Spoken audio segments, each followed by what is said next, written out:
इन्ना दस दिओ कि अज इतवार है, सैनिटरी वर्कर ने तमाम साढ़े पेमेंट देना इतवार दी पेमेंट होएगी नहीं पेमेंट तो है पैसे मिलने इन्हां नूं।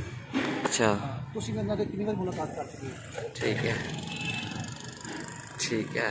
अपना नाम दसो मैं भूल गया जी। मेरा नाम तुहानूं दस देणगे सारे मुलाजम, ठीक है।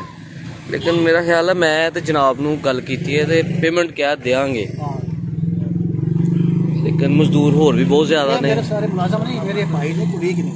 ठीक है। मैं इन्हां पुछो हर एक नाल बड़ा प्यार मोहब्बत सलूक करता। ठीक है। कभी इन्हां को गुफ्ता किया होया सारे बैठे। ठीक है। हैं सही सारे उन्हां दे खलूस ते सिर ते आए ने और बड़ा बिल्कुल सही प्यार मोहब्बत। ठीक कोई जबरदस्ती किस्म नहीं है।